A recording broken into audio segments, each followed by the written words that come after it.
खंड 2 प्रतिलेखन संख्या 5।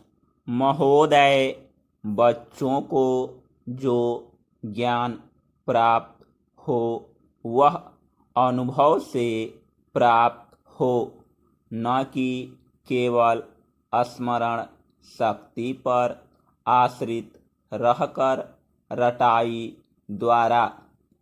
उन्होंने सोचा था और उच्चतम शिक्षा शास्त्रियों का भी यही विचार है कि इस प्रकार से प्राप्त ज्ञान बच्चों में जागरूकता, कार्यकुशलता, स्वतंत्र भावना पैदा करता है, जो इस जीवन के संग्राम में बहुत सहायक हो सकता है। दूसरा मौलिक विचार उनका यह था कि इस प्रकार की शिक्षा इस देश के लिए अनुकूल ही नहीं बल्कि अनिवार्य है। बच्चों से जो कुछ भी काम कराया जाए वह उत्पादक काम हो और उससे जो कुछ भी पैदा हो उससे शिक्षा का व्यय यदि पूरा नहीं तो अधिकांश निकल सके, क्योंकि शिक्षा का व्यय दूसरे प्रकार से निकालने का प्रयत्न किया जाएगा तो वह बोझ इतना बड़ा होगा कि शिक्षा सार्वजनिक नहीं बन सकेगी। पिछले वर्षों में जो कुछ भी विचार किया गया था या प्रयोग करके देखा गया, उससे जहाँ तक मैं समझता हूँ वही निष्कर्ष निकाला जा सकता है जो पहले सम्मेलन में हुई बहस से निकाला जा सकता था।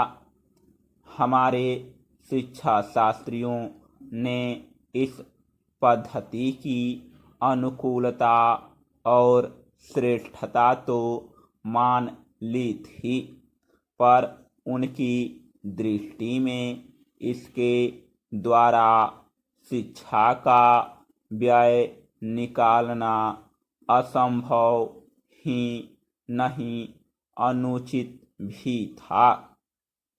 प्रयोग से देखा गया है कि इस पद्धति की उपयोगिता है और इससे पूरा नहीं तो अधिकांश व्यय निकाला जा सकता है।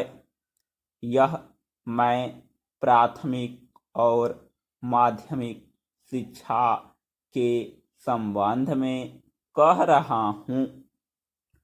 उच्च कोटि की शिक्षा के संबंध में अभी प्रयोग नहीं के बराबर हुआ है, इसलिए उसके संबंध में अभी कुछ भी कहना संभव नहीं है।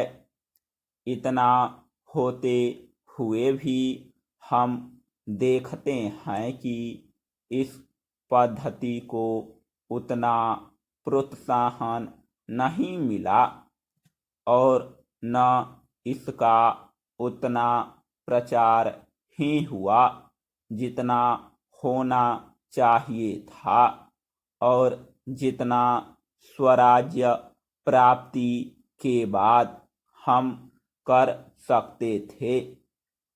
इसका कारण जहाँ तक मैं समझता हूँ यही है कि इसकी उपयोगिता प्रमाणित होने पर भी पुरानी पद्धति पर जो आस्था थी वह अभी दूर नहीं हुई है और इसी कारण शिक्षा के काम में जो व्यक्ति लगे हुए हैं उनका न तो इस ओर ध्यान गया है और न उन्होंने इस विषय पर गहराई से चिंतन ही किया है।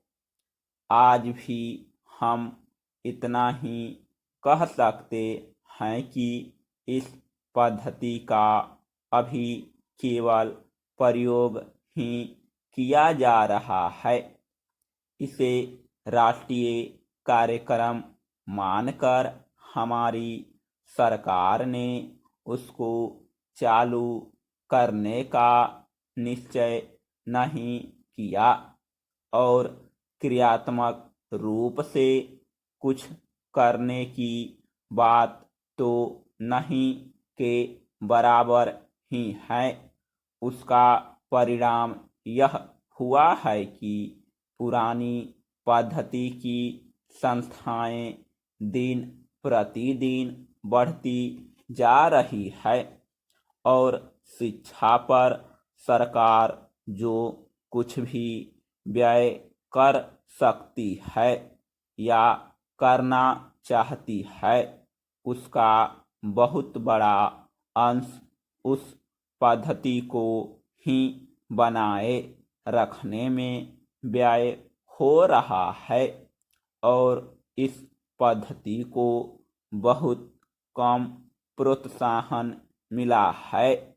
मेरा अपना विश्वास है कि शिक्षा में मौलिक परिवर्तन अवश्य किया जाएगा।